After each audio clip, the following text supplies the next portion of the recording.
Well, thank you for indulging us and joining with us there. I think I'm on, since you guys are sitting, I'm going to sit.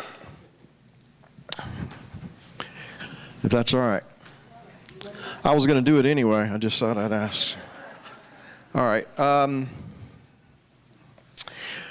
want to go to some very familiar portions of Scripture, and I'm spilling stuff everywhere. But we're going to go over to the Gospel of Matthew. And we're going to go to Matthew chapter 24.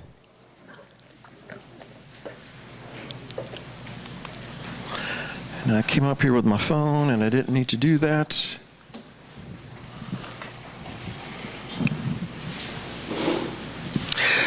Let's pray. Our Father in heaven, God of Abraham, Isaac, and Jacob, Father, we do thank you for this time. We understand and believe and embrace the fact that without you, we can do nothing. And that includes studying your word. We need your Spirit to lead and to guide us, to help us to understand what you're saying, not to just know what the words say, but to know what you're saying through those words. And so we just ask your Spirit to guide us and to help us and enlighten us to see how you're speaking to us today and how we take these things and we appropriate them into our lives and how we interact with the world. Help us, Father, to better understand your words today. And I pray that you'll help me to share these things that you placed upon my heart in a way that's clear to the hearer. And we just pray that your will be done through all these things, that the name of the Messiah would be lifted up and that you would be sanctified. We pray in Yeshua's name. Amen. All right. Matthew 24, verse 36. But at that day and hour no one knows, not even the angels of heaven, but my Father only, speaking of his return, of course. But as the days of Noah were, so also will the coming of the Son of Man be. For as in the days before the flood, because the flood is not the days of Noah. The days of Noah are the days leading up to the flood. And I would recommend to you here, while I'm thinking about it, that could be synonymous with the day of the Lord. Since we just sang the days of Elijah, what does the prophecy in Malachi say? Behold, I will send you Elijah the prophet before the great and dreadful day of the Lord. He will turn the hearts of the fathers to the children, the hearts of the children to the fathers, lest I come and strike the earth with a curse. In fact, it was understood, and this is kind of alluded to in Matthew 17, the Mount of Transfiguration. The disciples are coming down the mountain with the Messiah. Why do the scribes say that Elijah must come first? They're asking that question. Why? Because they just saw him transfigured before them. They know he's the Messiah. Okay? Their dilemma, you're here already. The scribe said, the prophecy teachers of the day said that before you got here, we were supposed to see Elijah come first. Elijah's supposed to precede you. So my point is, and we could get off into several things in that, but the point is this. Personally, I believe that the day of the Lord is synonymous with the days of Noah, or excuse me, the day of the Lord is synonymous with the flood. It's the days leading up to that are the days of Noah. I said it wrong a while ago, but I haven't had enough coffee today, so you'll have to excuse me. So let me just make sure I'm clear on this. The days of Noah are the days leading up to the flood. The flood would be synonymous with the day of the Lord. So we could say the days of Noah are synonymous with the days of Elijah. All right, so we're living in these times. But as the days of Noah were, so also will the coming of the Son of Man be. For as in the days before the flood, they were eating, drinking, marrying, and giving in marriage until the day that Noah entered the ark, and did not know until the flood came and took them all away. So also will the coming of the Son of Man be. Now, who didn't know what was about to happen? They being all the other people, right? So they were the ones that were destroyed, right? When the flood came. They are the ones who didn't know until the flood took them all away. so also will the coming of the Son of Man be. 2 men will be in the field. One will be taken, the other left. 2 women will be grinding at the mill. One will be taken, the other will be left. Watch, therefore, for you do not know what hour your Lord is coming. All right, so in the days of Noah, and the flood came, who was taken away? Those who died. Who was left behind? Noah and his family, right? So then 2 men are in the field. One's taken away. Who's taken away? What's the context? Those that were taken away in the days of Noah were those who were swept away by the flood. So of the 2 men in the field, the one that's taken away is who? Synonymous with those who were swept away by the flood. 2 women grinding at the mill, one's taken. That's synonymous with those who were taken by the flood. So I guess as we start here, we want to be left behind.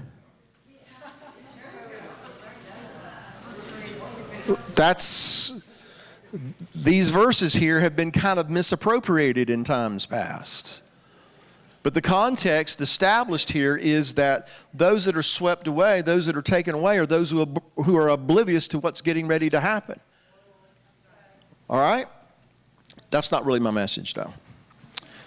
Now let's go over to Luke chapter 17.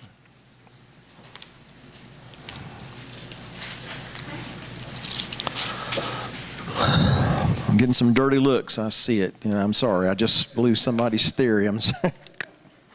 Luke 17, verse 24. For as the lightning that flashes out of one part under heaven shines to the other part under heaven, so also the Son of Man will be in his day. But first he must suffer many things and be rejected by this generation. And as it was in the days of Noah, so it will also be in the days of the Son of Man. They ate, they drank, they married wives, they were given in marriage, until the day that Noah entered the ark and the flood came and destroyed them all. Likewise, as it was in the days of Lot. They ate, they drank, they bought, they sold, they planted, they built.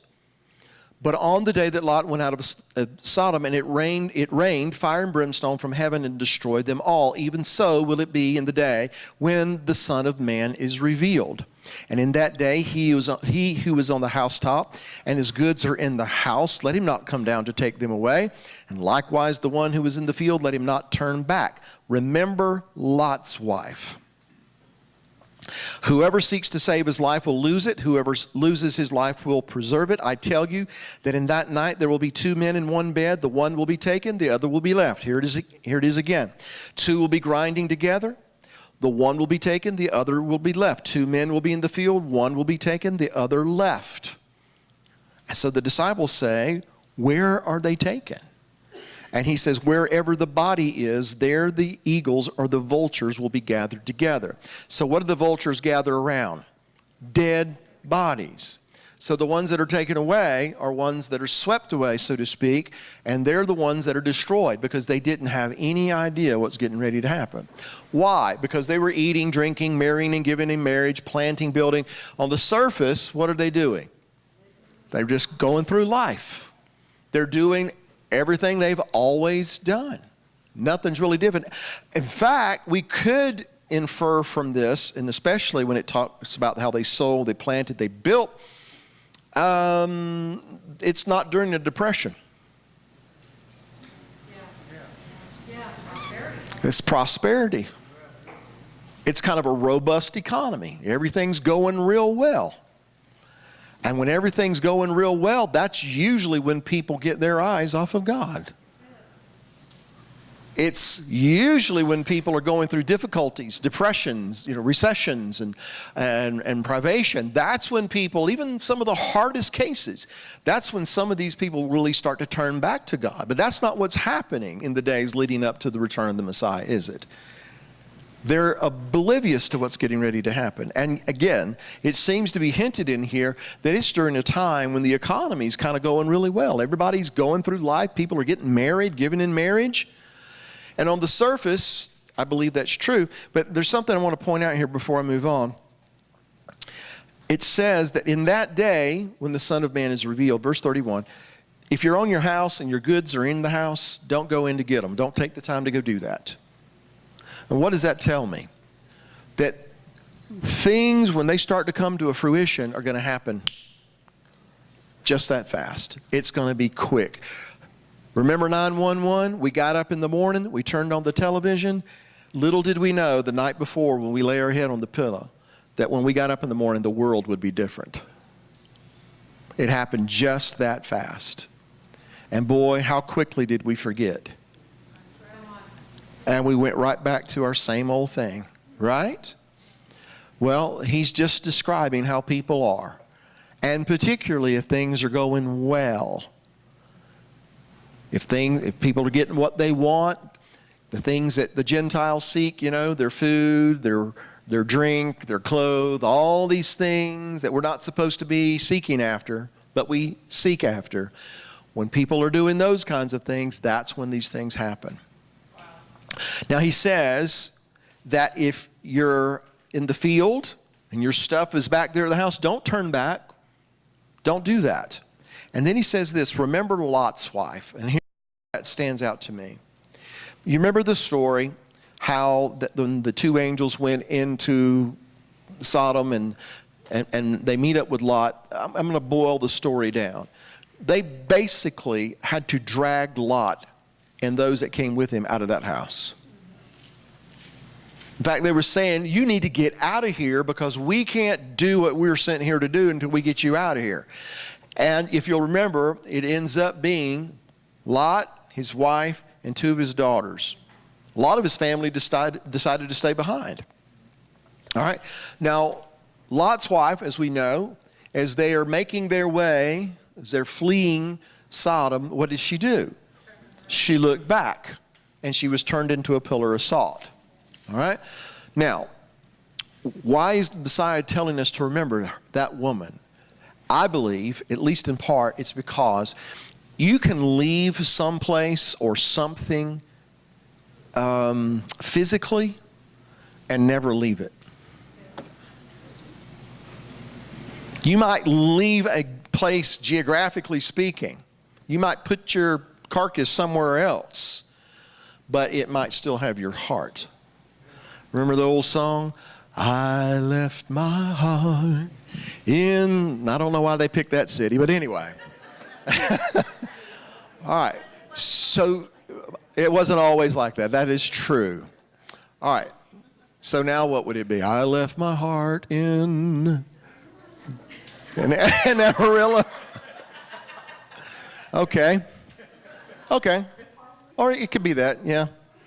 All right. But you see my point. She left, but she didn't leave. That's where her heart was. Going back to what we talked about this morning, we get focused on the things that everybody else seeks after. We assimilate into culture, we get connected to it, we embrace it, we internalize those things. Egypt is living in us even as we're living in Egypt. Same could be said for her. Sodom, she lived in Sodom long enough that Sodom took up residence inside her heart. She went with her husband physically, but she didn't go. She left her heart back there. That's what she was tied to.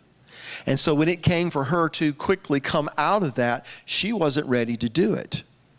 And so we're told to remember Lot's wife. Don't do what she did. Don't leave your heart in all these things. And as Americans, we need to take this to heart. Because I'm sure we have a patriotic group of people here who love their country, who are concerned about their country. But we need to remember that our mission is not to fight for America. That's not what we're called to do as believers. We are called to contend for the kingdom of heaven. We're called to seek first the kingdom of heaven and His righteousness. That's what we're supposed to be doing. We are supposed to be seeking and saving that which is lost. Son of Man did not come to destroy the world, but He came to save the world. He came to seek and to save that which was lost. And so we're supposed to be on a mission to do the things that He came to do. We're supposed to be following Him, doing what He would do. His heart is supposed to be our heart. So As painful as it might be for some of us, our primary mission is not to save America. It's not to even fight for America. It's to contend for the kingdom of heaven and advance His purposes, His agenda. And here is where we fall into trouble many times, is because my agenda often doesn't match His. What I want often doesn't line up with what He wants. And so I'm going to have to make a decision. Am I going to leave all of this behind, or am I going to always be looking back? Were there no graves in Egypt? In Egypt we had fresh fish, we had leeks, we had melons, we had cucumbers, we had garlics, we had all these things. Why did you bring us out here? You brought us out here to kill us. Right? Everybody understand what I'm saying? We're not just talking about those people long ago. We're talking about you and me right now. And if this election cycle didn't prove how believers can so quickly seek the things that Gentiles seek and put those things as most important, I don't know what could. So we need to take this to heart. We need to internalize it. Remember Lot's wife. Whoever seeks to save his life, and let's face it, through the political process of late, that's what we've been trying to do. Not necessarily seek to save our life, but certainly seeking to save our lifestyles. Right? All right. So he says that the days just before his coming are going to be like the days of Noah and like the days of Lot. So we're going to focus on the days of Noah. Remember, these are the days leading up to the flood, not the flood itself. So let's go to Genesis chapter 6 and look at the days of Noah, because that's what the Messiah told us to pay attention to. That's what He told us to compare the days just before His coming to those days. And before I forget to mention this, when He said the days of Noah are described as men are eating, drinking, marrying, and giving in marriage. In the days of Lot, they're building, they're planting, they're doing those things. I want you to notice this, that he did not say they were eating, drinking, marrying, and giving in marriage, and 10-foot giants were walking around. And the reason I say that is because if we're going to get into Genesis 6, there is going to be a word that is going to be like a flashing neon sign. And that word just grabs everybody's attention, pulls them into that, and I can talk for 2 hours about everything else, but there'll be one word that everybody focuses on. You know what it is, don't you? The Nephilim. Interestingly, Messiah didn't mention that. Now just think about that for a second. In describing the days before His coming, He didn't talk about the Nephilim. He said the days of Noah were when men were eating, drinking, marrying, and giving in marriage. I'd like to think that if it was going to be a time when UFOs were going to be coming down, and there's going to be this cosmic love connection, and there's going to be 10, 15, 20-foot giants walking around eating people. By the way, I'm not pulling that out of thin air. There are people who believe that big giants are going to be walking around eating you and me.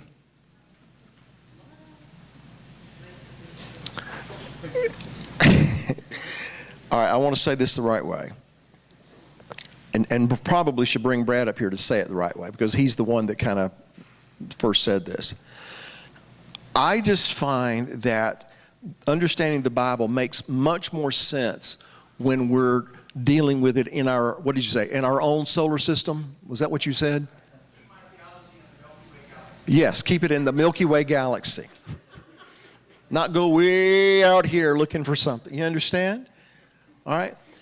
All right, so in Genesis chapter 6, verse 1, now it came to pass when men began, remember, Brad talked about that, When men began to multiply on the face of the earth, daughters were born to them. Then the sons of God saw the daughters of men, that they were beautiful, and they took wives for themselves of all whom they chose. And the Lord said, My spirit shall not strive with man forever, for he's indeed flesh, yet his days shall be 120 years. There were giants, or Nephilim, on the earth in those days, and also afterward, when the sons of God came into the daughters of men, and they bore children to them. These were the mighty men who were of old, men of renown. Then the Lord saw that the wickedness of man was great in the earth, and that every intent of the thoughts of his heart was only evil continually. And the Lord was sorry that he had made man on the earth, and he was grieved in his heart. And so the Lord said, I will destroy man whom I've created from the face of the earth, both man and beast, creeping thing, birds of the air, for I am sorry that I have made them. Noah found grace in the eyes of the Lord. This is the genealogy of Noah. Noah was a just man, perfect in his generations. And Noah walked with God. And Noah begot 3 sons, Shem, Ham, and Japheth. The earth also was corrupt before God, and the earth was filled with violence, or Hamas. And so God looked upon the earth, and indeed it was corrupt because all flesh had corrupted their way on the earth. Now, in those 12 verses, how many times is the word angel mentioned?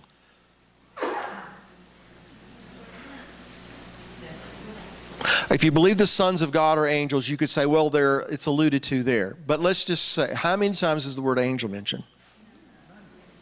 How many times is man, mankind, flesh, or things of that nature mentioned? And so where's the emphasis being placed here? On what angels are doing, or what men began to do? What do you say? Do we have a consensus? Is he focusing on what men are doing in this day and time, or what angels were doing? And this is really important, folks, I believe anyway, because you see, look, if the flood came about because fallen angels came down and mated with human women and created this situation where God is forced to destroy the earth, it's not my fault. It's not me. I had no control over that situation. But if that didn't happen, then why did God bring a flood of waters? Because of what I did. Because of what we did as a race. When I was growing up, there was this entity that visited our house often. When I got married, he came to our house. And I bet you he's been to your house too. His name is not me. Right? Who stuffed toilet paper in the commode? Not me. Who spilled the garbage on the floor? Not me. Who broke the glass? Who broke the window? Not me. It's always somebody else's fault. And I feel that not me took up residence in God's house too. Because usually, and I'm saying this in a general way, when God speaks, and especially in what you would call a firm tone of voice, so to speak, when he is chastising, when he is bringing correction, it is our tendency, generally speaking, to deflect the impact off of us onto somebody else. It's the LGBT people. It's Code Pink. It's Planned Parenthood. It's the Freedom from Religion Foundation. It's all this, that, and the other. It's Hollywood. It's this. It's that. No, it's me. It's me, and we have to accept that responsibility. That these things that happen primarily happen not because of what the world does, but primarily because of what we have done, because we have acted more like the world than the light that we're supposed to be. Because otherwise, it would say, if those people who don't believe I exist and who scoff and mock at my word, if they would humble themselves, seek my face and pray, turn from their wicked ways, then I would do this, that, and the other. But it doesn't say that. It says, if my people who are called by my name, if they would humble themselves, seek my face and pray, turn from their wicked ways, then I will do these things. So all of those people out there doing all these crazy, bizarre things, they're doing what they do. The real problem lies with what has God's people done or not done. So that's really important for us to see at the get-go here. That the days leading up to the return of the Messiah, he said, are like the days of Noah, when men are eating, drinking, marrying, and giving in marriage. They have no idea what's getting ready to happen. Now, let me ask this question. Who's at fault there that those people had no idea what was getting ready to happen? I'll just leave the question hanging. But hopefully you understand what I'm trying to say here. Because why are we here? We're an army, right? And what is an army supposed to be doing? Taking ground. We're supposed to be storming the gates of hell, not hanging around here waiting for hell to attack us. So I wasn't there, I can't say for certain, but I'd like to think that God's plan originally was that there would be more than one righteous man. There would be more than one preacher of righteousness. That there would have been more who walked with God, who would have been able to share light with all these people who dwell in darkness. But here's what I believe. Those sons of God, I don't believe they're fallen angels. I'm sorry. I don't.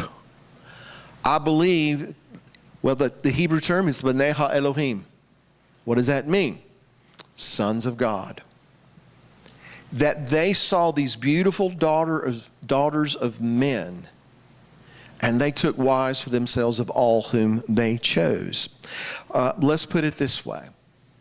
In the beginning, in the garden, what was it the adversary used to seduce the woman and then consequently cause the fall of man? It was a tree that was characterized as being both good and evil. But what part of that tree do you think the adversary wanted the woman to see? The evil? No, because he comes posing as an angel of light. He wants to always present something that looks attractive to seduce. And who is he trying to seduce? Not the world. He's trying to seduce God's people away from the truth. Because what is he wanting to do? Brad just said it a little while ago. I said it this morning. He doesn't want to coexist with us. He wants to steal, kill, and destroy. He wants to wipe God's people off the face of the earth. His problem is he does not have the authority to curse us. But he is clever and crafty and good at what he does, in that he is a master manipulator. He is really good at setting a snare. He's an illusionist. And an illusionist does what? Look at this attractive hanky or flowers or whatever it is over here. Look at this over here. Look, look. And all the time, what is he doing with the other hand? That's what he's really doing. Not this, not the things he wants you to look at. He's actually working over here. So he's always presenting God's people with something that looks attractive. And so the sons of God, look, they saw the daughters of men, not that they were homely. They were beautiful. They were seductive. And it says that they took wives for themselves of all whom they chose. I believe that phrase is important for this reason. When Abram came out of the Ur of the Kasdim in Genesis chapter 12. By the way, compare what he did to what Lot's wife did. When God spoke to Abram, he said, leave your country, leave your family, leave your father's house. In other words, what did he tell him to do? Leave everything. What did Abram do? He left everything. Compare that to Lot's wife. So he comes and he lives in the land of Canaan, and then he has a son by the name of Isaac, and then it comes time for Isaac to take a wife. And what does Abram do? He doesn't let Isaac go out there among the children of Heth or the people of the land to select a wife. He sends his servant back to his family to choose a wife for him. Why? He doesn't want him to marry anyone he chooses.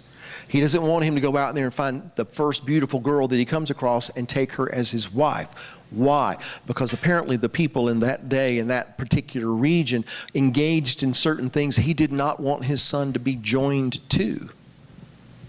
So he sends his servant to find a wife. And then later on, when Isaac takes her as a wife, and he has two sons, one Esau, the other Jacob. What did Esau do? He went and married the daughters of Heth, not once, but twice. But when it came time for Jacob to take a wife, they sent him away. By the way, when Esau saw this, he said, well, Mom and Dad are not happy about the wives I've chosen. He didn't put them away and take a wife of their choosing. He went to Uncle Ishmael's house and got a third wife. And Ishmael don't like Isaac. All right? So my point is that the sons of God, they chose wives, they took wives of whom they chose. And what was their choosing focused on? The beauty of these women. Here's the problem. Men began to multiply on the face of the earth. That word began, if we take that back in Hebrew, the root term means to profane, to pollute, to desecrate. And because of that, we could say that in Genesis chapter 6, verse 1, it came to pass when corrupt men multiplied on the face of the earth, that daughters were born to them. Now, if corrupt men are multiplying on the face of the earth, what would be insinuated about the daughters? They would probably be corrupt too. And so the problem would be if the sons of God are not fallen angels, and let's just go with that for just a moment for the sake of the argument.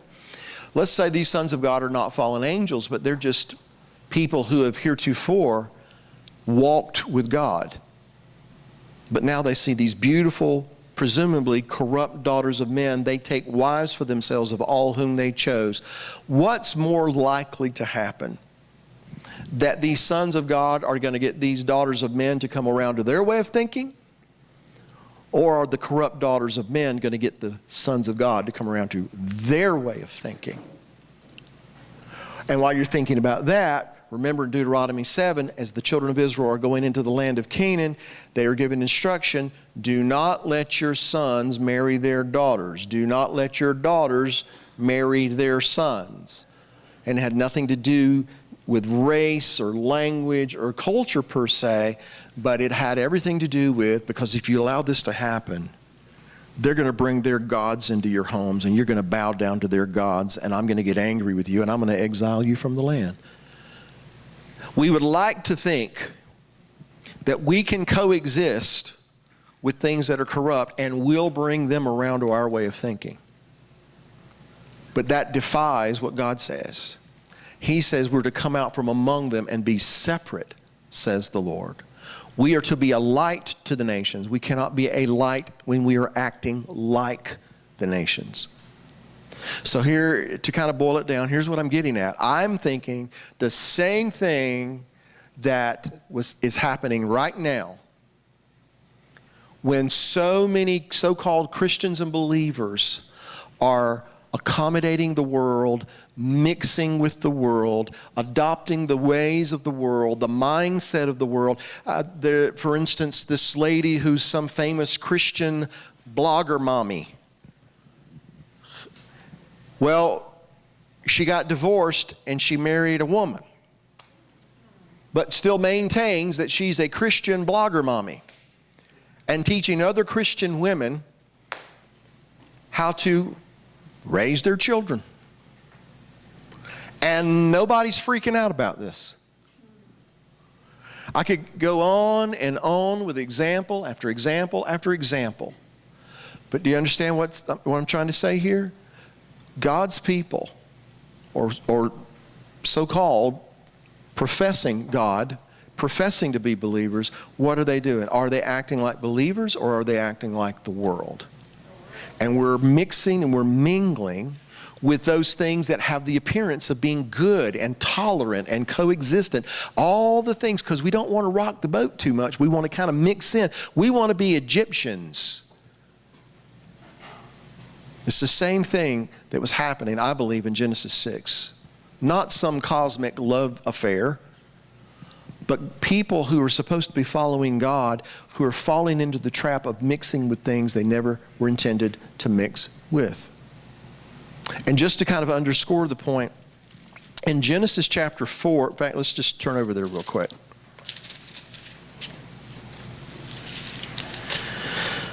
In Genesis chapter 4, verse 26, as for Seth, of course, Seth was the one that was appointed in the stead of Abel. As for Seth, to him also a son was born, and he named him Enosh. Then men began to call on the name of the Lord. That's the way it's rendered in most translations. Then men began to call upon the name of the Lord. But that word began is, again, the root word halal means to profane, to corrupt. Maimonides, the Rambam, wrote a treatise on idolatry. And he takes this verse and he says that it's not that men are calling in a positive way upon the name of the Lord, but men are corrupting the name of the Lord. They are profaning the name of the Lord. What does that mean? They are disregarding God's authority. The word name is Shem. And Shem is to convey the idea of someone's reputation, their authority. Yeshua came and said, look, I come in my Father's name, but you won't believe me.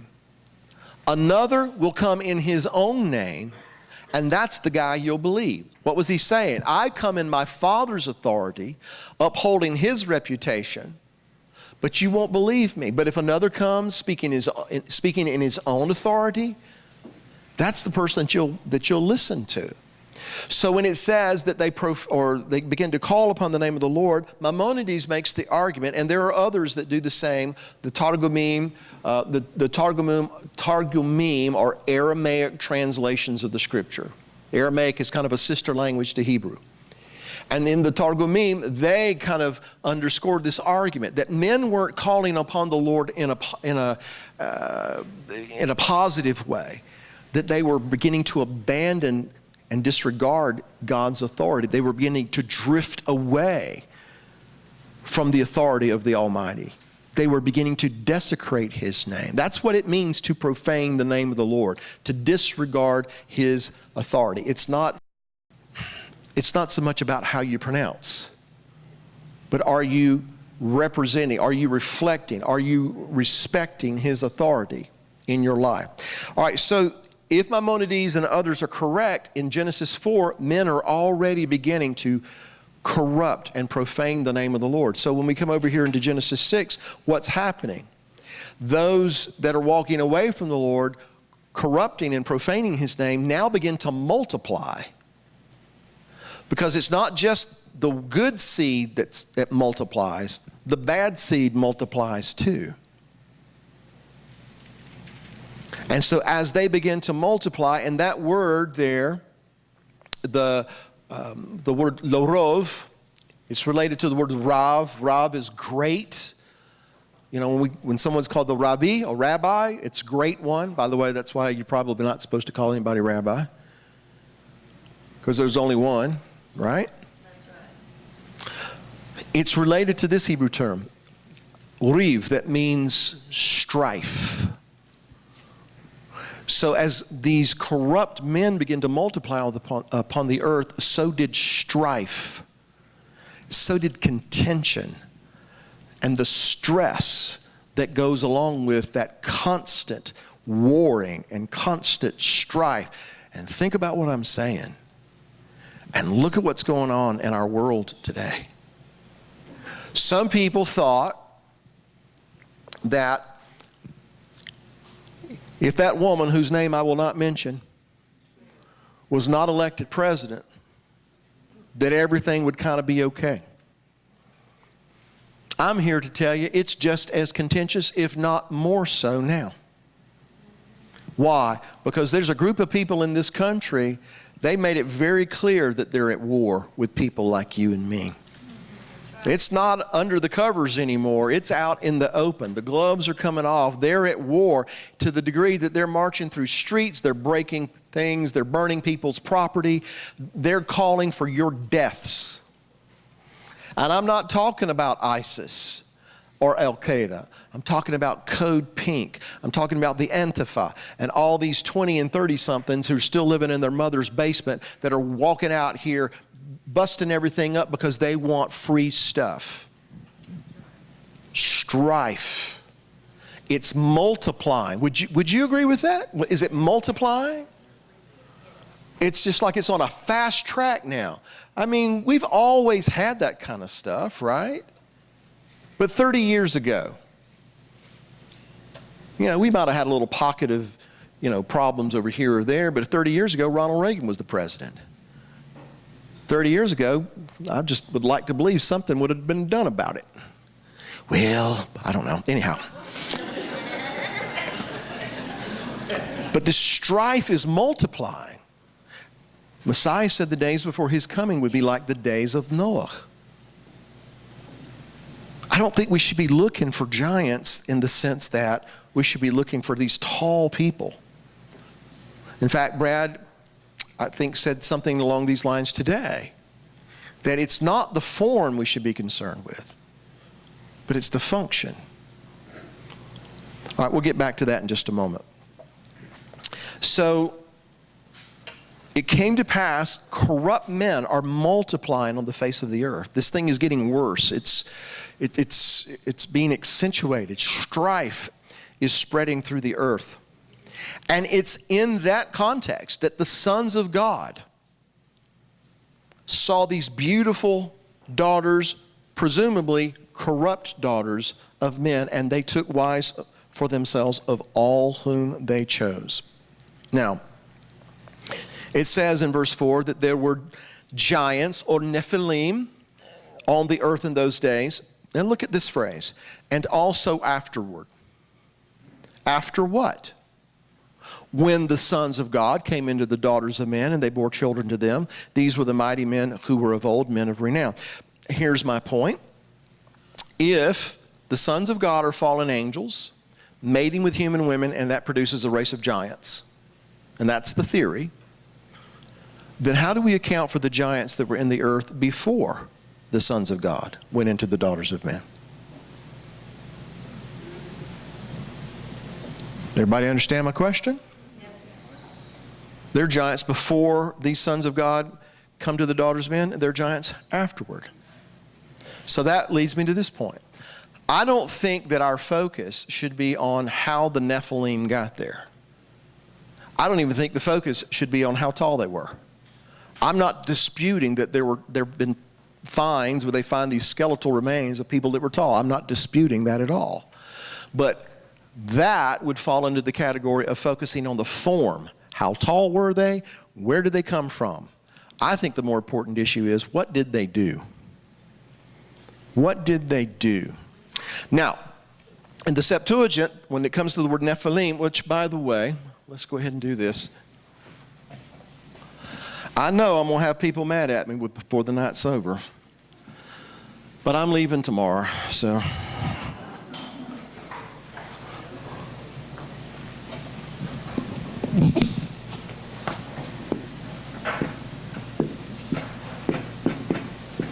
All right, that's the root, nafal. What does it mean? To fall, to descend. It's also the root that we get the word in Hebrew for an aborted child. It's also the root that means awesome, wondrous, something that's magnificent. And that may be the reason that the Septuagint renders Nephilim with the Greek term gigantes. And gigantes is where we get our word giant.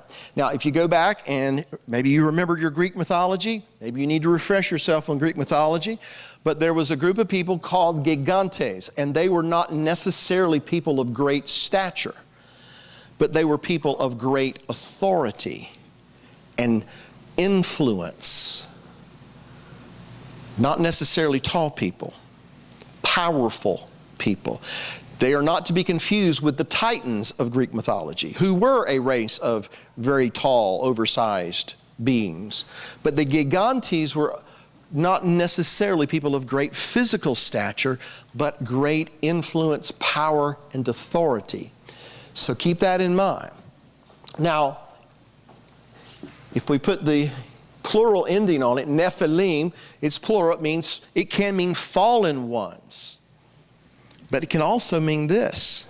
In fact, Robert Baker Girdlestone, who was late 19th, early 20th century scholar, says that the word Nephal should be understood to mean this: those that cause others to fall.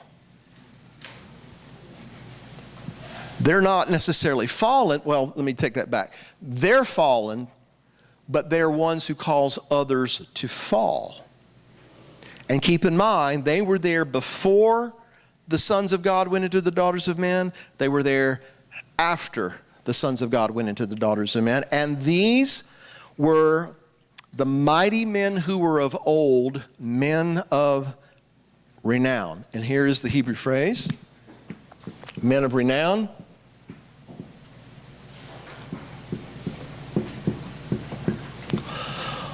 Anshe Shem, literally men of name. What does name mean? Power, authority, influence, reputation. So let's kind of put all this together. There came a time, the days of Enosh, that men began to walk away from God and abandon the ways of God.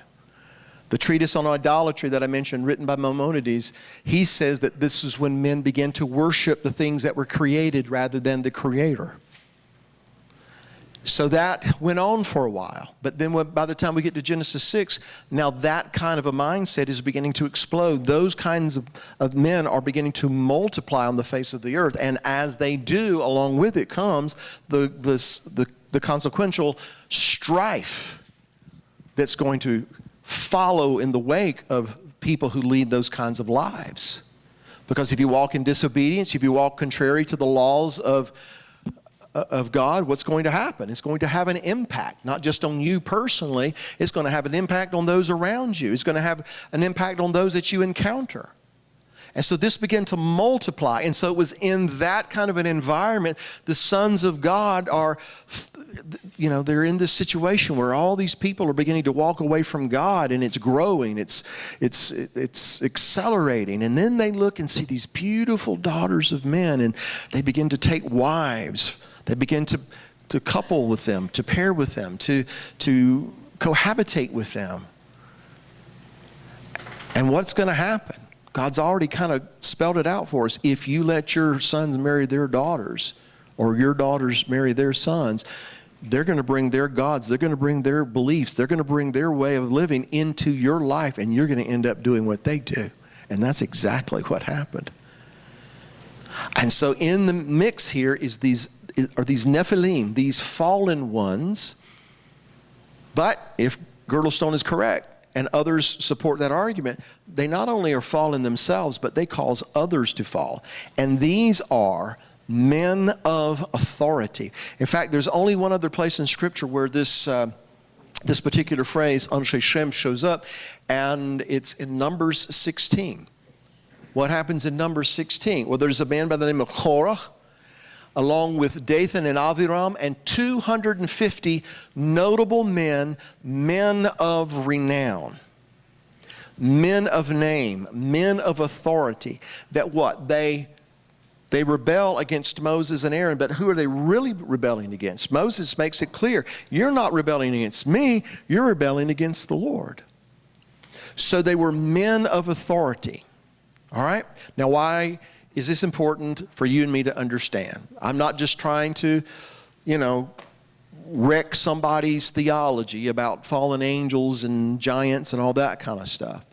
But the Messiah said that the days before his coming, I need to go back and look at the days of Noah, because what was going on in the days of Noah, that was going to alert me that I'm living in the days leading up to the days of his coming. And what did he say? Men were eating, drinking, marrying, and giving in marriage. Maybe there was more to that statement than just what it seems to be on the surface. Maybe he was alluding to the fact that these people were marrying and giving in marriage. Now, we mentioned this guy this morning. His name was Balaam, or Balaam. And if you remember, the king of Moab, he's got the children of Israel coming through his territory. They're more and mightier than he is. And so he sends emissaries to Mesopotamia to fetch this man by the name of Balaam and come and curse this people for me. Now think about what we're talking about. He's in Moab. Know where Moab is. Look in the back of your Bible, find a map, and then find Mesopotamia. Now today we could drive there in a day, but we're talking about 3,500 years ago. So this is kind of a long journey. But think of it this way. How influential and powerful Balaam must have been that the king of Moab would have heard of him and known about him, even to the point of saying, because whoever you bless is blessed and whoever you curse is cursed. That speaks of his reputation. So he has influence, he has power, he has reputation. And not only that, apparently, at least initially, has some degree of relationship with the Almighty. Why do I say that? Because him and God have conversations. Because when the emissaries come to Balaam and said, we're coming here representing Balak, he wants you to come and curse this people. And he said, well, I got to go talk to God about it first. And God says, don't go with them at first. And he comes back and says, God says, I can't go with you, but stay the night. Let's see what he says in the morning. Remember? He might change his mind, right. So he goes back in the morning and God says, well, you go with them, but you better say only what I tell you to say. My point, to some degree, Balaam has some relationship with the Creator to have that kind of a conversation. I've never heard God speak to me that plainly, that quickly. Have you? Okay? But he's got a problem. He wants the renown, he wants the prestige, he wants the riches that had been promised to him. And so he goes on his way, and we'll skip the donkey part of the story, and he goes to Moab, and 3 times he goes to curse Israel, but 3 times he has to bless them. Why? Because God said bless, therefore I must bless, because we cannot curse what God has blessed. And again, as I said this morning, if he had just left it there, gone home, maybe everything would have been okay for him. But he didn't. He stuck around and apparently got with Balak and said something like this: I can't curse them, but we can lay a stumbling block before them. Send all the beautiful daughters into the camp and lure them to a sacrificial meal to the Baal of Peor. And if you can get your daughters to do that, they'll bring a curse upon themselves. That's what Balaam did. He was a man of authority. But because of the prestige, because of the power, because of the wealth, because of all these different things, could it be said that having had some kind of relationship with God at some point, he allowed all these other things to cause him to fall? And then what did he turn around and do? Caused others to fall. He created an environment that was intended to cause them to fall. And specifically, who are the them? The sons of God. God's people. Because what does the adversary want to do? He's not worried about destroying those that are in the world. He already has them in his clutches. Who is the biggest threat to him? God's armies, God's hosts, those that can come and march against his domain, and his gates cannot prevail against them. And so what does he want to do? He wants to stop that. He wants to subvert that. He wants to destroy them, but he doesn't have the authority to do it outright. But he can lay a stumbling block before them and get them to do to themselves what he does not have the authority to do. Are you following me here? So Balaam is an example of a man of authority, of reputation, who falls and then sets out to cause others to fall, namely God's people. That, ladies and gentlemen, is what the Nephilim do. Again, borrowing from Brad, we like to look at the form. How tall is it? What color is it? Where did they come from? But when we look at the function of the fallen ones, what are they doing? In Balaam's case, he's laying a stumbling block before the people of Israel. In fact, later on, Messiah is going to refer to the doctrine of Balaam. And what is the doctrine of Balaam? To lay a stumbling block before the children of Israel, to cause them to eat things that are sacrificed unto idols and to commit sexual immorality, to mate with those they were never supposed to be joined to.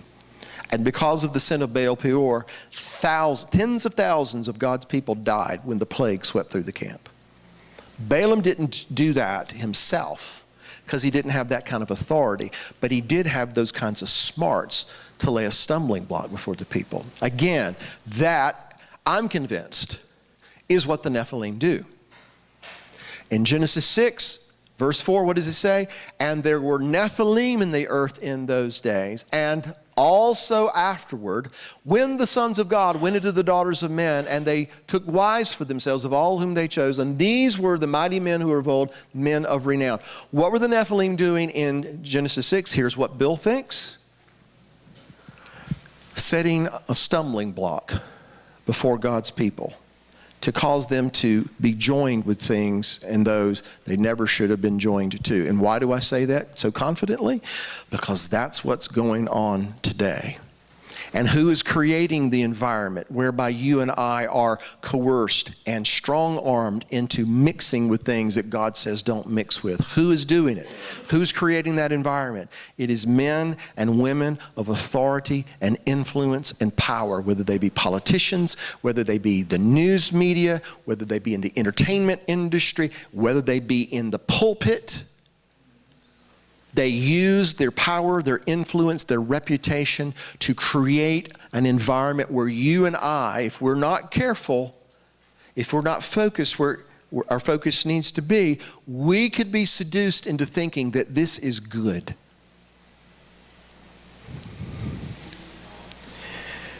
"30 years ago, 20 years ago, I cannot imagine that I would have a conversation with someone who professes to be a believer who would be an advocate for same-sex marriage. But today, it happens every day. Why? Because culture has framed this way of thinking that to stand against that is to not faithfully represent who the Messiah is. Because he's all about love. He just understands he's all about love. And if two people love one another, he's all for that because he's all about love. And as hard as it is for some of us to grasp that, there are people, good people, who profess to love God, to follow God, who have fallen into that. They have this stumbling block, this doctrine of Balaam has been laid before them. And who did it? People, men, women with influence, power, reputation, and authority. And so I'm convinced we don't have to look for spaceships to come down and for these cosmic love connections to take place before we get to the Nephilim. I believe the Nephilim are already here. We've just been looking for tall people.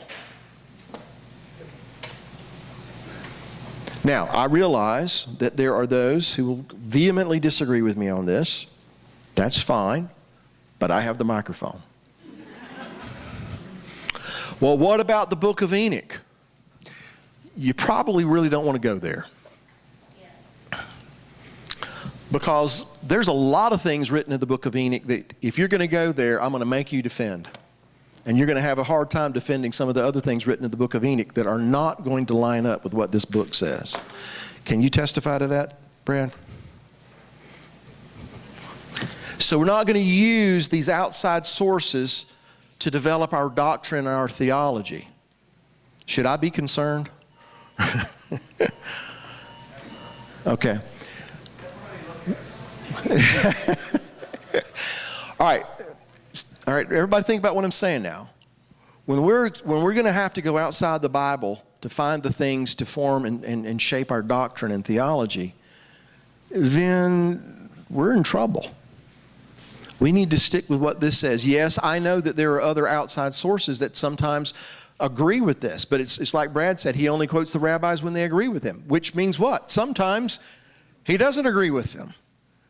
So we have to stick with this first and foremost. All right, so the book of Enoch, yeah, I know what's written. I know what it says about this particular subject. The book of Yashar, I know what it says.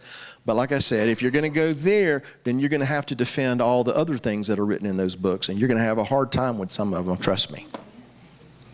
All right, so back to this. Messiah said, look, the days of his coming are going to be like the days of Noah, the days of Lot. Men are eating, drinking, marrying, and giving in marriage. They're going about their business. They're doing these things. But what's embedded in that statement, too, if we go back to Genesis 6, is that God's people would find themselves in an environment where there are others who have influence and power and are trying to force them into unions and to relationships, into a way of thinking that causes them to mix and to mingle and to assimilate. And in the case of Pharaoh, what happens when God's people do that? They end up being placed in bondage, right? They end up in bondage. If you weren't here this morning, that's what we were talking about. Now, it also says in verse 11, in verse 12, it says, the earth also was corrupt before God, and the earth was filled with violence. I think most of you know by now the word violence is the word Hamas, which is kind of an interesting thing to consider. And so God looked upon the earth, and indeed it was corrupt, for all flesh had corrupted their way upon the earth. So the first thing we want to talk about is the word corrupt, shachat. And here is my understanding of what that word means. Things are decaying. Things are degenerating. The term, I think the proper term, cosmological term would be entropy. Things are decaying because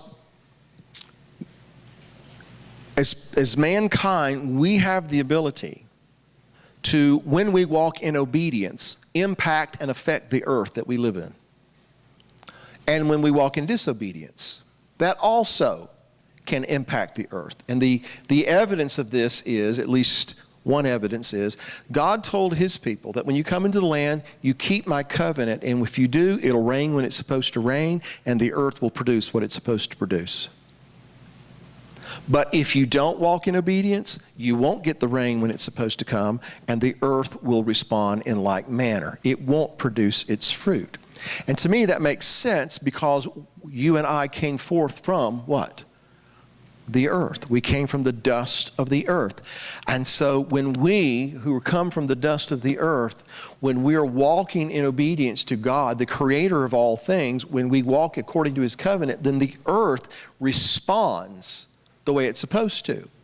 And again, when we walk in disobedience, the earth is going to respond to that as well. And so at this point, the earth was corrupt along with the people. But the earth was corrupt because all flesh had corrupted their way upon the earth. In fact, some rabbinical sources, and this is take it or leave it, but they say that this is when tares first showed up in the earth. The Hebrew term is zunim. And zunim is understood to be a poisonous ryegrass. In other words, the earth began to produce these things that look like wheat, but if you eat it, it'll kill you. Think about the garden. There's the tree of life, and then there's the tree of the knowledge of good and evil. If you eat one, you'll live. If you eat the other, you're going to die. And so, again, rabbinical sources, so it's, you can take it with a grain of salt, but they say that this is when tares first showed up in the earth. And man, there is something that what is, do you know right off the top of your head what zana, what that root is? Do you remember? Yazayin nun hey.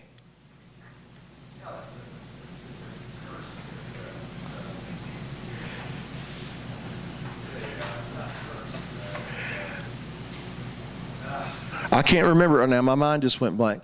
It's a negative term, though. Okay? So the zunim it has to do with something that is, it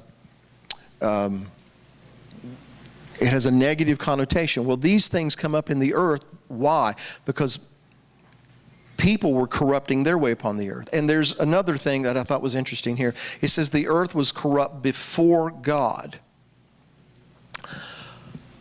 Whether this is accurate or not, again, it's one of those things we're going to have to take with a grain of salt because it comes to us from outside sources. But there is a rabbinical commentary that says that when it says before God, it is implying this, that initially men began to do their wickedness in private. They did wicked things in private before God. God saw it, but not everybody else did. But before everything is said and done, those things that men would only do in private that were wicked, they were doing it in the streets. They were doing it in the public square. And the only reason I bring that out is because we now live in a day when people are doing things that they would have only done behind closed doors decades ago, but now they're doing it in public because it's gotten that corrupt. So shachat, it's decaying, it's degenerating. And here's why I think that's important to bring out. But let's go over to Romans 8 to make the point.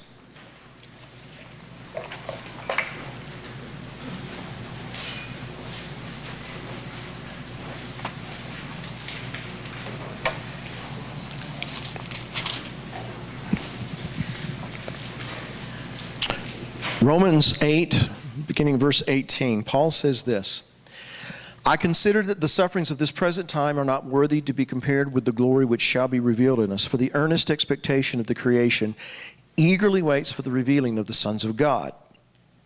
For the creation was subjected to futility.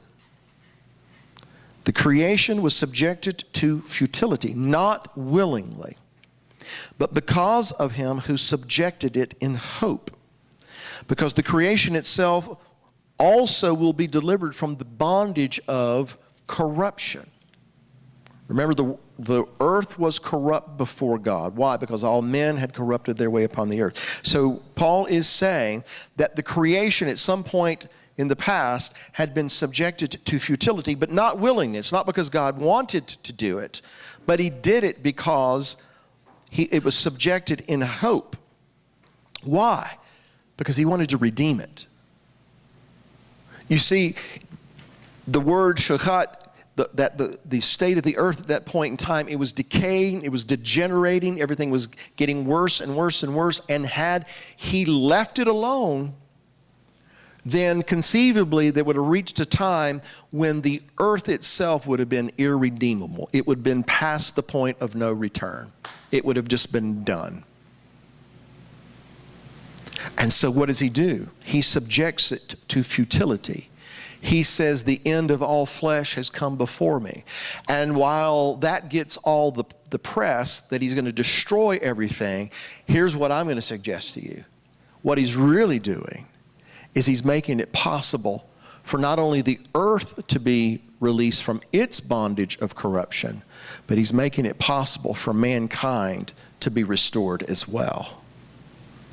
He's acting in mercy. And the world will never be able to wrap its brain around this. But sometimes God's acts of mercy mean that things have to be obliterated. Because if he wanted to, he could wipe everybody out, right? He could just be, I'm done with this. But he didn't do that. Because you see, even though all those other people are going to be swept away by the flood, all those other beasts of the field and fowls of the air and the creeping things are going to be destroyed, what is he doing? I'm going to make a way for man and my creation to be redeemed. I'm going to make a way for it to be restored. And that's where Noah comes into the story. But before we get to that, let me finish reading this. It says, the creation was subjected to futility. The creation got its reprieve, so to speak. I don't know if you remember, but the last time I was here in town, I talked about the possibility that this nation had been given a reprieve.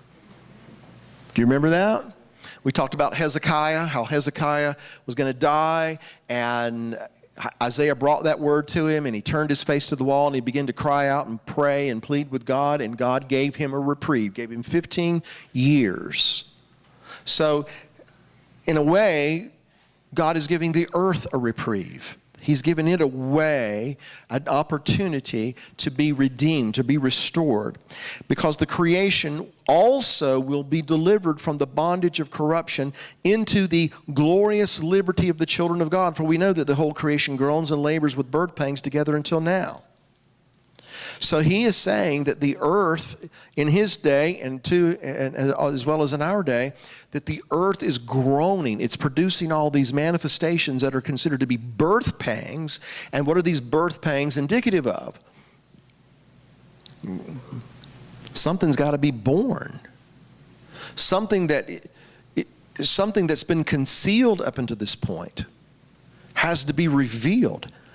The creation is earnestly anticipating the revealing of the sons of God. This morning we were talking about how Egypt, or speaking of Egypt, or to Egypt, sorry, God said, Israel is my son, my firstborn. Egypt has my son, and I want my son to come out. It's time for him to break out of the womb that is in Egypt, or that is Egypt. And likewise, he's saying the creation is manifesting all these things and saying it's time for the sons of God to be revealed. Thank you. Remember Zunim. It's the word for tear. Here's the root word, zana. It means to mix or to corrupt by fornication. I knew there was something there, but I couldn't put my finger on it. Now think about that. When we were talking about how the earth was corrupt, and the rabbinical sources say that this is the time that tares first showed up in the earth, because the earth was rendering these things that were corrupt. The zunim, or the tear, that's when they say it first showed up. Zunim comes from a root word that means to mix or mingle by fornication. That means mingling seed. Remember what you don't do in your vineyard or your field? You don't mingle seed. Kilagim. Because if you mingle seed, what does that do? It means to imprison. It means to restrict or restrain. Think of the woman in Revelation 17, the scarlet-clothed woman who rides the scarlet-colored beast.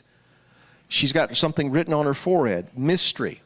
Babylon the Great, the mother of harlots and of the abominations of the earth. And what does she do? She commits fornication with the kings of the earth, to the degree that it says the entire world has been made drunk with the wine of her fornication.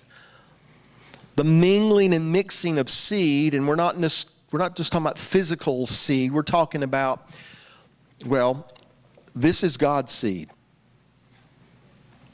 This is God's seed, right? This is what is sown in the parable of the sower. To as many as received him, that is the Messiah, to them we've been given the opportunity, the power to become what? The sons of God, because we've been born again of the incorruptible seed. 1 John chapter 3 talks about this is how we know the difference between God's children and those who are not. Because God's children has his seed in them. That is the word of God. So this woman is representative of those that have mingled these other philosophies, these other ideologies, these other seeds. She commits fornication with the kings of the earth, and as a result, the entire world is made drunk with the wine of her fornication. The word that we get zunim from. And would it be fair to say that today, a large majority of the world's population believe that it is good to coexist, to mix all these philosophies and the ideologies that we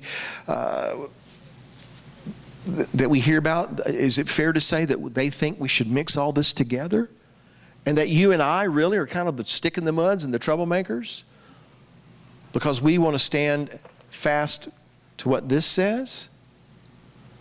In other words, we're living in the days of Noah. We're not supposed to be looking for the big giants, the big tall people, I don't believe. Now, if they show up, I'm wrong. But sometimes we can cut our nose off to spite our face, right? We need to be looking with our spiritual eyes and listening with our spiritual ears. So, thank you.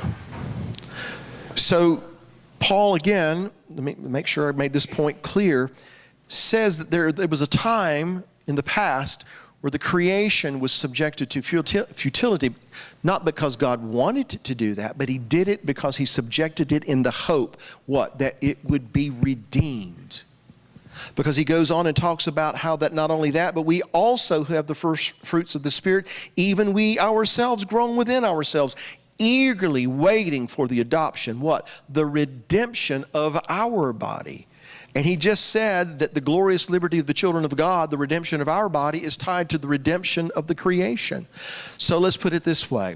The creation wants the sons of God in this day to not repeat the mistake the sons of God made in that day. Because what did they do in Genesis 6? They saw the beautiful daughters of men. They saw those things that appeared good. They mixed and mingled and cohabitated with those things. And that had a direct result on the fact that God said, now I'm going to have to step in and do something. And so here's what he did. He found, and it says of him, Genesis 6, verse 8, but Noah found grace in the eyes of the Lord. And this is the genealogy of Noah. Noah was a Zadik. He was a just man. And he was perfect, or Tamim, in his generations. And Noah walked with God. All right, let's go over here.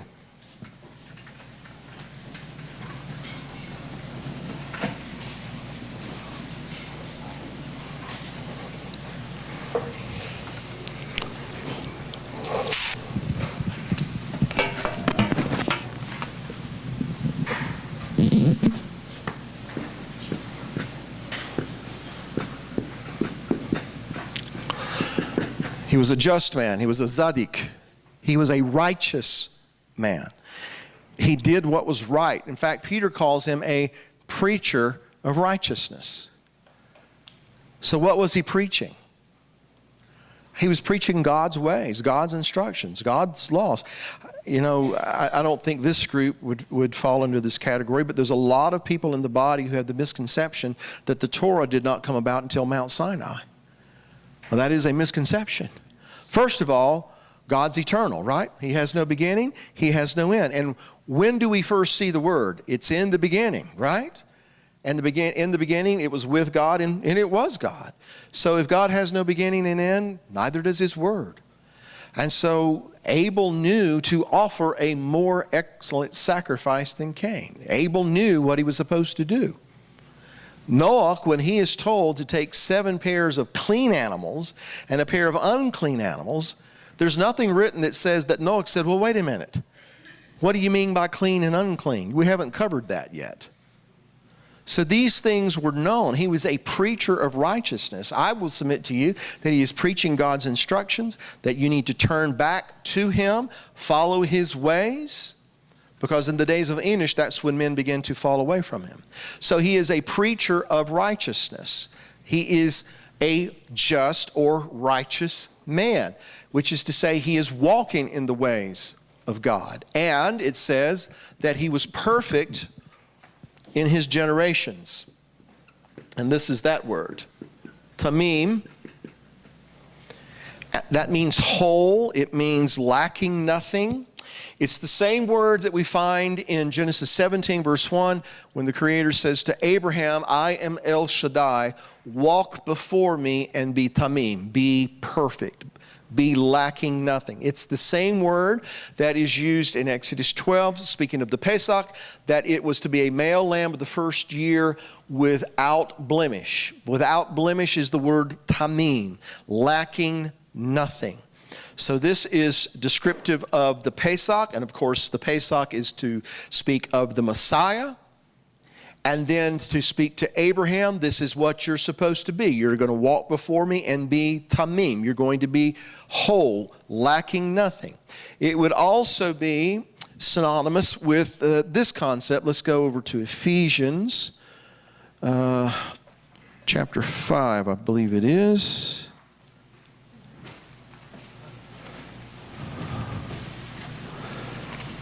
I just got a new Bible, so I don't know where everything's at.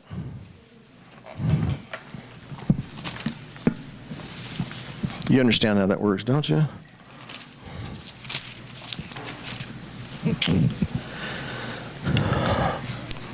Ephesians chapter 5, 25, verse 25 says, husbands, love your wives, just as Messiah also loved the church and gave himself for her, that he might sanctify and cleanse her with the washing of the water by the word, that he might present her to himself a glorious church, not having spot or wrinkle or any such thing, but that she should be holy and without blemish. Tamim.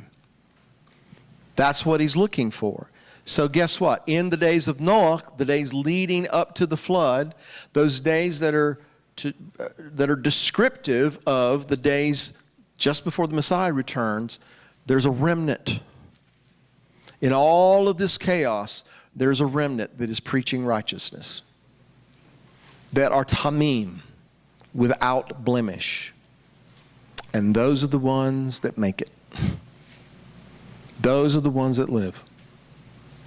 That young rich man that came to Yeshua one day and he says, what do I need to do to inherit eternal life? And he said, well, if you want to enter into life, keep the commandments. Well, which ones? Well, honor your mother and father, don't murder, don't steal, love your neighbor as yourself. Well, all these things I've done from my youth. What is it I'm still lacking? And he says, well, if you want to be perfect, and speaking in Hebrew, he would have used the term tamim, or a derivative of it. If you want to be whole without blemish, then you need to go sell everything, give the proceeds to the poor, and then you need to come and follow me. And while a lot of us all the time will put, or most of the time will put emphasis on, he was a rich man, this was a problem for him, it's hard for a rich man to enter the kingdom of heaven. True, but I think what we really need to emphasize is this, that he didn't follow the Messiah.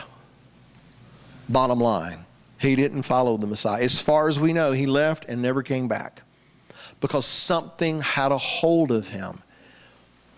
It was, in his case, it was riches. In our case, what might it be?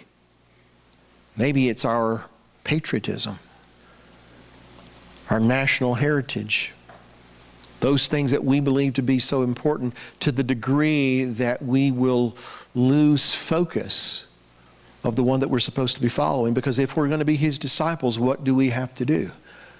We have to pick up our cross and what? Follow him. How far? How far are we supposed to follow him?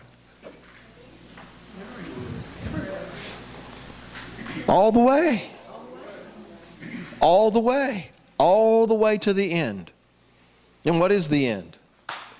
Father, not my will, but your will be done. I wish this cup could pass from me, but nevertheless, not my will, but your will be done. Boy, I wish, God, there was a way that we could put everything back in this country the way I'd like for it to be. But not my will, your will be done.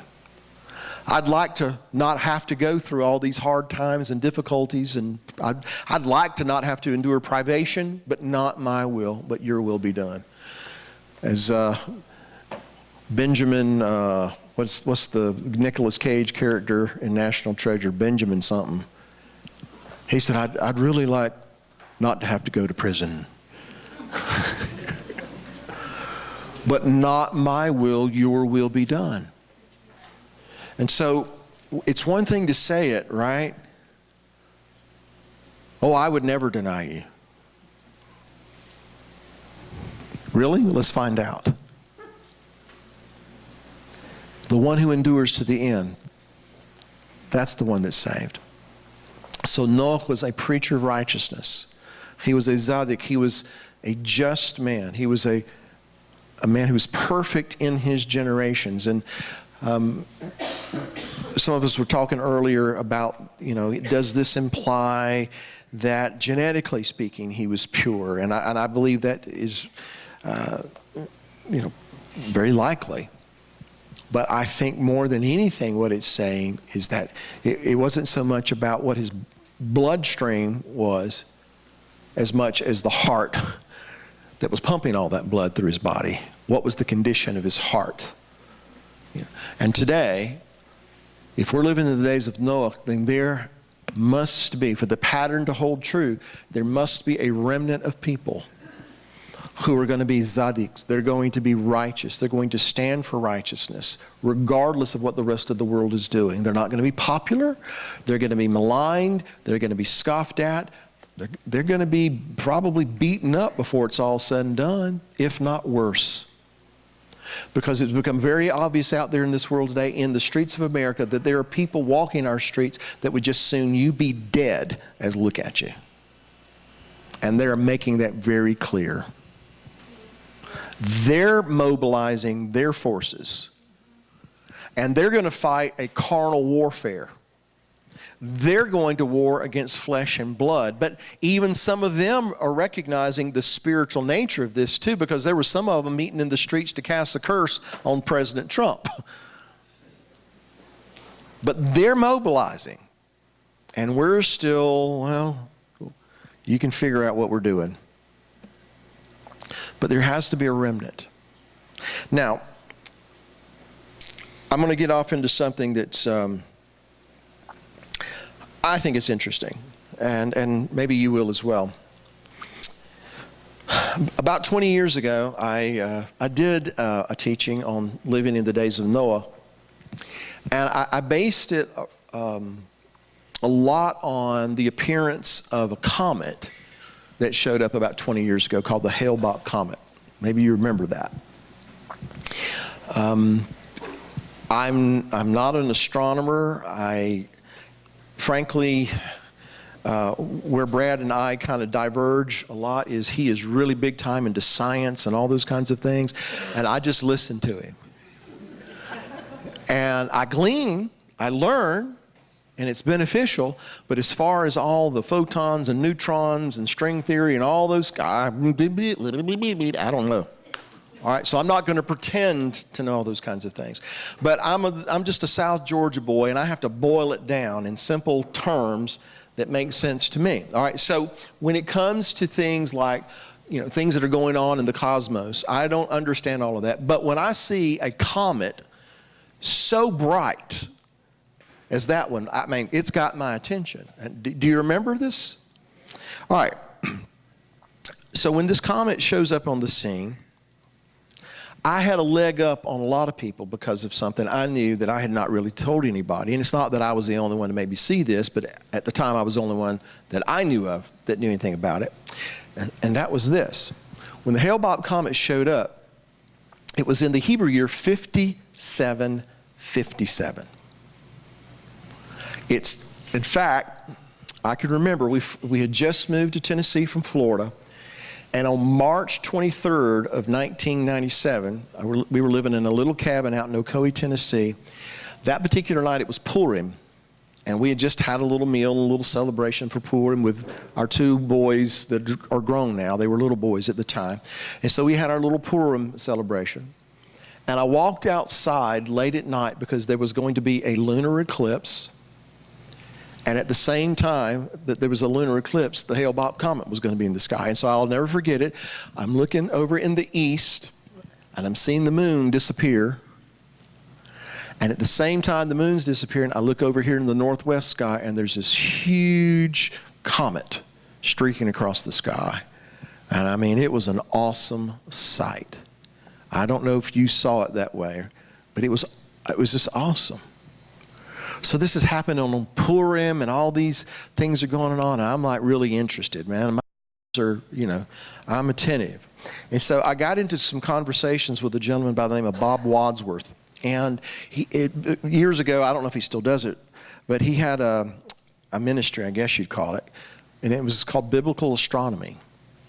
And all he did was looked at the different constellations, the things that were going on. And so I called him up and I said, help me understand some things. And so when it comes to the Hale-Bopp comet, here is the two most interesting facts about it. That even though it had been discovered for several years, you couldn't see it with your naked eye until 1997.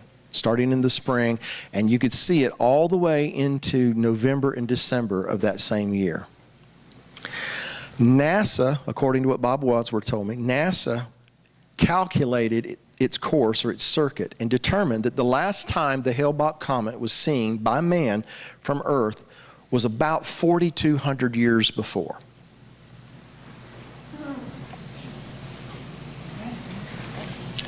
So now,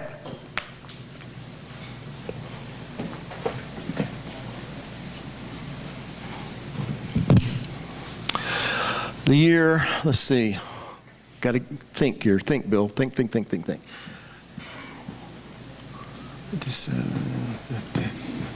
All right. In Hebrew, that's how you would write the year, 5757. All right? So I'm going to subtract 4,200 years from that. So around the Hebrew year 1557 is the last time this comet was seen by man. All right? Now, why is that interesting to us? Because if you go into the genealogies in Genesis, you will find that Noah was born around the year 1056. And when he was 500 years old, he had children, and it is presumed that that was about the time he started building the ark, because that's when the word came to him that God was going to destroy the earth with a flood of waters. In other words, the last time this particular comet was seen by man from Earth was about the same time that Noah and his sons started building the ark. In fact, there's a rabbinic work called the Seder Olam Rabbah that says that, and this was written centuries ago now, that said that when Noah started building the ark, that a new star appeared in the heavens to confirm to him that God had told him to do this. Let me add a little layer to it. I don't think this is the year that Noah was born, which, by the way, would be written this way, Nun Vav. I believe that he was born in this year, which would be written Nun Chet, which is actually the name Noah. My dad was born in 1937, and he was 26 years old when I was born. So figure out what year I was born in. What? 63. Okay, right. I was 24 years old when my oldest son Brandon was born, so figure out what year he was born in. What did you say? 87. Problem is, he wasn't born in 87. He was born in 1988. In other words, when you start figuring someone is this many years plus this many months, it might add a little bit. You understand what I'm saying here? So when Noah is born, Lamech, his father, says, now we're going to have rest from the curse that's been upon the ground. Noah means rest, comfort. So if they're calculating years, I can't prove this beyond any shadow of a doubt. I just think it's fascinating to consider that Noah may have gotten his name because of the year in which he was born. That means rest. All right, let's say that's possible. Well, it's possible. Let's say it's probable. We know that he was 500 years old when he had sons, and then he began to build the ark. So that would mean that he started building the ark in the year 1558, which would be written this way. It would still have his name in it. His name would still be at the end of that year. Are you still with me here? Okay. So we come back to the year 5757, springtime. Hale-Bopp comet hadn't been seen since the days of Noah. It's in the night sky, but it stays in the night sky all that summer into the fall. And when we get to the fall, when we get to the October of that year, the year changes from 5757 to 5758, which would be written this way. In other words, it would have the name Noah in it.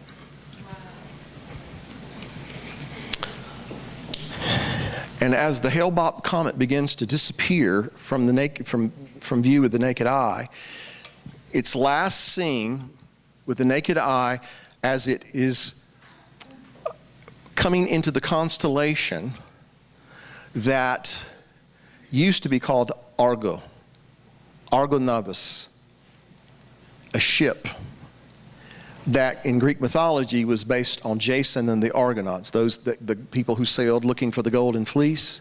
But E.W. Bullinger said that Argo Novus was actually based on Noah and his sons, that is the ark. And so a comet that hasn't been seen since the days of Noah, when he started building an ark, disappears into a constellation that is based on a great ship. And what was the story of that great ship? That those that believed God were spared the things that were coming upon the earth. And as the comet Hale-Bopp is disappearing, something else happened. There was another big light in the sky, except it was on a marquee at the movie theater. It was a movie called Titanic. You see, the story of the ark is about a ship that in its day and time was the largest ship mankind had ever seen. Never seen anything like it before. Men scoffed at it. Men mocked it. But those that trusted in God were saved. And then you compare that to the story of the Titanic. It's a ship that man builds, that man designs, that they say is practically unsinkable. When one woman who is giving her baggage over to one of the porters there at Southampton, she says, is it true that this ship is unsinkable? He said, Madam, God himself could not sink this ship. So the Titanic was the largest ship of its day, unlike anything the world had ever seen, but it was designed by men. And so the ship that men scoffed at saved people. The ship that men heralded as, unsinkable practically, that God himself couldn't sink it, sinks. And the name Titanic is kind of interesting, because the Titans of Greek mythology is where they got the name Titanic. Isn't that kind of interesting? I mean, almost like somebody was trying to say something. All right, so this is all 20 years ago, right? As a child, and then later on in my adult years, I've just continued to be fascinated with the story of the Titanic. I read everything there is to read. I watch everything there is to watch. And when the movie came out, and I knew it had been coming out, and I knew that this year was going to contain the name of Noah, I was just beside myself. I mean, I don't really go to movies, but I could not wait to go to this movie, because I wanted to see how they portrayed this thing. And I'm not here to talk about the movie as much as it is that I do believe that God is so desperate to talk to people, he'll use any vehicle he needs. Because he used a donkey, right? He spoke through a Democrat. I mean a donkey.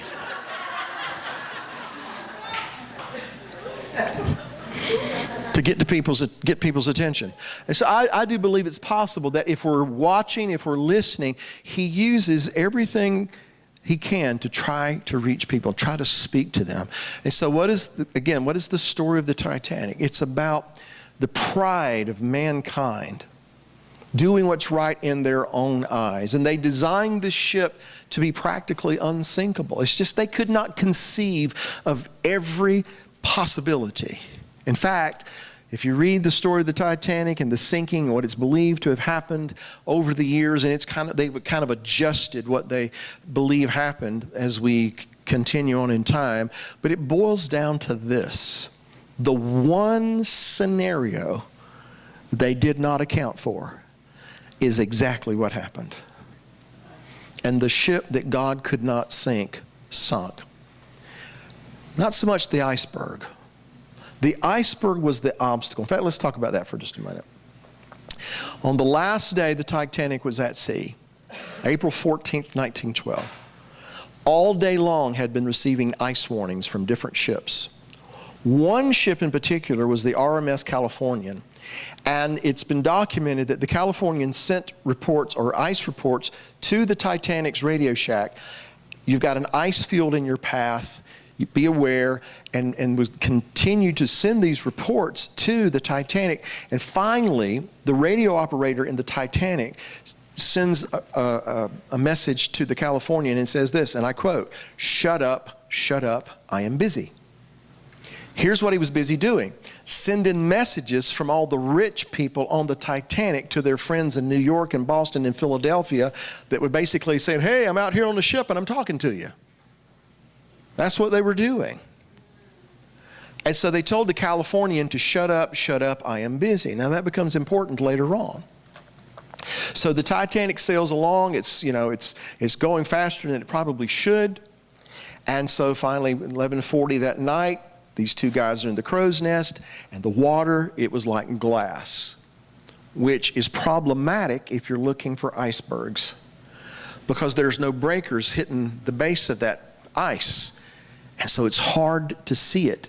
And so what happened is they couldn't see it until they were right on top of it. And they say, iceberg dead ahead. And so the bridge tried to adjust for that. It's been theorized, if not proven, that if the Titanic had struck the iceberg head on, it would have crippled the ship. They would have taken on water, but the watertight doors would have closed off, sealed it to at the head. The ship would have stayed afloat long enough for the people to be evacuated from the ship. It could have been towed back into port and repaired. But what the Titanic tried to do was skirt around the obstacle, not wanting to deal with the obstacle. And the ship being so large, the engines were very powerful, but the rudder was small in comparison. And so you had all this massive horsepower propelling the ship toward that iceberg, but the rudder was too small. It was not in parity with the horsepower. And I hope you understand what I'm trying to hint at there, because the rudder is kind of what sets you on the path that you need to be on, right? So you can have a lot of zeal, but that zeal needs to be tempered with wisdom, so you know how to appropriate that zeal. And so because the Titanic tried to skirt around the obstacle that was the iceberg, that iceberg, according to one woman at the inquest, said it felt like someone's finger was going down the side of the ship. I've always found this interesting. It struck the iceberg on the 14th, about 11:40 that night. It sank about 2 o'clock in the morning on the 15th.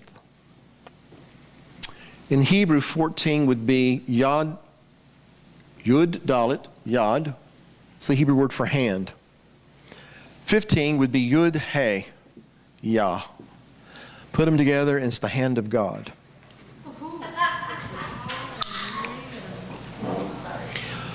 So I have come to believe that the Titanic story is a parable. And then you compare the two ships. One God designs. It's not a sailing ship. It's just intended to ride the storm out. It's just going to float on the water. Another one, it's luxurious. Man designed it. He boasts of it. And in some ways even defies God to do anything about it. So the Titanic hits the iceberg. They go and they inspect the ship, and the ship's designer gives the report to Captain E.J. Smith that the one scenario that we did not plan on, that's exactly what's happened, and this ship is going to sink. And so E.J. Smith goes into the radio shack, and he tells his radio operators to send CDQ, which was the distress signal at that time. Later on it becomes SOS. Legend has it that's the first SOS that went out that night. And they begin to send flares, signal flares. They could see a ship across the water. They saw its lights. This has been documented. That there was a ship, they could see its lights across the water. And it was estimated that it was something like 10 miles away. Close enough that it could have come to the aid of the Titanic. And that ship, it is believed to be the RMS Californian. You know, the same ship that had been warning them about ice, but they said, shut up, I am busy. All right, this is recorded in the ship's log of the Californian, then compared to reports that were given at the inquest after the sinking of the Titanic. Here's a little tidbit that comes out of that. At the same time that Captain Smith on the Titanic goes into the radio shack and tells his radio operators to begin to send warnings, or distress signals over the radio. According to the ship's log of the Californian, is the same exact moment Captain Lord goes into the radio shack of the Californian and tells his radio operator to shut down for the night. Did you hear what I said? At the exact moment the Titanic needs the Californian, Captain Lord, to respond to their distress signals is the same moment Captain Lord says, we're done for the night, go to bed. And so when Titanic is sending his distress signals, Captain Lord wasn't hearing them. Proverbs 25, not Proverbs 25, Proverbs 1, verse 25, I believe it is, or 24, says this, because I have called and you refused. I have stretched out my hand and no one regarded, because you disdained all my counsel and would have none of my rebuke. I also will laugh at your calamity. I will mock when your terror comes. When your terror comes like a storm and your destruction comes like a whirlwind, when distress and anguish come upon you, then they will call on me, but I will not answer. They will seek me diligently, but they will not find me. Messiah makes it very clear that in the days leading up to his coming, there are things that we're supposed to be on the lookout for. And he also makes it very clear that just like in the days of Noah, men will be eating, drinking, marrying, and giving in marriage, and knew not until the flood came and swept them all away. So what would that say the generation that we now live in? Probably what's going to happen is a lot of people are going to be oblivious to what's getting ready to happen. Aren't going to know until it comes and sweeps them all away. Then they're going to call, then they're going to cry out. But he says, I'm not going to be listening then. Because there come a point in time when Noah and his family and all those animals went into the ark, the door was open for a while. But then he shut the door. And he says, when I shut the door, no man can open it. The door is open today. But there is coming a time when the door will be shut. He will shut it. I don't think he will do it willingly. I think he will do it reluctantly. But there comes a point in time he has to step in. And it's not so much to destroy as much as it is that if he didn't, no flesh would survive. I think he said something about like, unless the days be shortened, no flesh would be able to survive. He has to step in, not just to destroy people, but to keep us from destroying ourselves and everything. To not let it get past the point of being irredeemable. He steps in because he wants his creation to be what he created it to be. And he wants his people to be part of that as well. Unfortunately, it most often turns out it's a remnant. So I'll leave you with this. We should not take any glee in the prospects of so many people perishing. And I'm talking about the people who hate our guts. I'm talking about the people who would rather just me be dead than to breathe another breath. It's easy as a person to allow my emotions to take over and be okay with them perishing. But I would submit to you that that is not righteous. That's not somebody who's tamim. Noah was a preacher of righteousness. He was tamim. He was perfect in his generations. He walked with God. And if he walked with God, that would insinuate to me that he understood God's heart. And God's heart is not to destroy, but to restore. He takes no pleasure in the destruction of the wicked. And consequently, I shouldn't either. And so as we see the chaos, we see the corruption, we see the strife, we see all these things, I guess it's probably, easy for us to say, get them, God. But that is not His heart. And His heart needs to be my heart. My heart needs to be His heart. And so if we believe we're living in the days of Noah, then now, as never before, we need to be preachers of righteousness. We need to be those who uphold the truth. We need to be a light in the darkness. We need to be that army that is on the move, that is breaking out, that is going into the domain of the kingdom of darkness, and God through us delivering people from that darkness. The lepers need to be cleansed. The lame need to walk. The blind need to see. The poor need to have the gospel preached to them. I love the Hebrew language.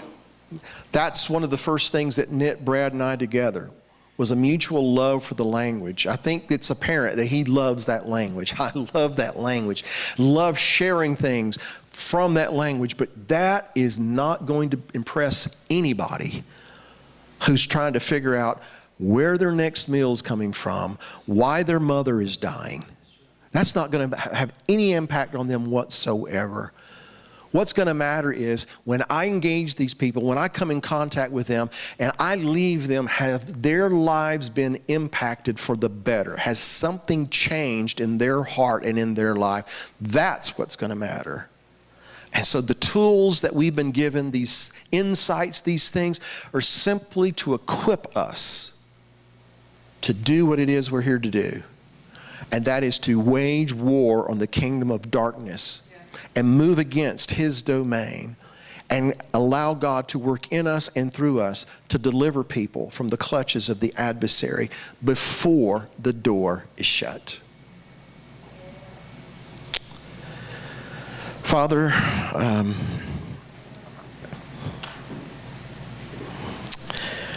first of all, Father, I thank you for your goodness and your mercy. You're abundant in goodness and truth. You are merciful to us in spite of us. You protect us from ourselves. You forgive us of our sins and our shortcomings and our trespasses, and they are many. If you were to mark iniquities, who would be able to stand before you? None of us. And we know that the things that are coming upon the earth, based on what we read, what we know of your nature and character, we believe that these things are not your will in the sense that you willfully want to destroy people. But there comes a point in time that for the sake of people, you have to step in. You have to remove things that are offensive. You have to tear things down that are corrupt. And we pray, Father, that in our lives tonight, that you will begin there. That you will tear down in our lives those things that are corrupt. That you will purge us of those things that are pollutants, those things that are not conducive to your will, and purify our hearts and our minds and everything about us. And help us to truly live according to those two commands upon which all the Torah and the prophets hang. That we would truly love you with all of our heart, all of our soul, all of our strength. That I would truly love you in that way, not just in word, but in deed. And that we would truly be people who love our neighbor as ourselves, not just to say it, but to manifest it in this earth. That the pen tellers of the world, who have become so influential and so persuasive to spread doubt and unbelief, that those people would not be, because there was somebody there to speak to them with love and truth, to preclude what the adversary would do in that person's life. Father, help us not be an island unto ourselves, but help us to be those people who you've equipped and energized to move out into the field, and with you leading us, wage war against the adversary and to overcome his kingdom for your glory and for the sake of those who have no idea what's about to happen. Start with us. Start with us. Father, all these things that we've talked about, I just pray that what is eternal, what is of you, what is of your Spirit, that those things will remain, those things will permeate our minds and our hearts, and it will change us. Those things that are of man, those things that are not fruitful, let those things just dissipate and come to nothing.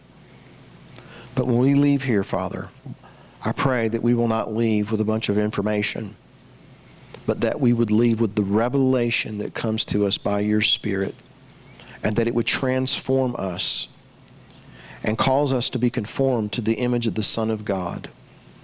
We pray these things earnestly from the depths of our soul and heart, that you would bring it to pass in us as individuals, as a family, as a fellowship, and as a people, that we would be those sons of God that are revealed in the earth in this day and time. Those people that you are calling forth to break out from all of the things that hold us, the culture, society, our wants and desires, that we would break loose of that, and that we would be your sons and daughters. That when we stand before you, that we are counted worthy to stand before the Son of Man and to hear him say, well done. These things we pray, commit unto you, in the name that is above all, the name of Yeshua, our Messiah, our Redeemer and King. Amen and amen. Shavua Tov.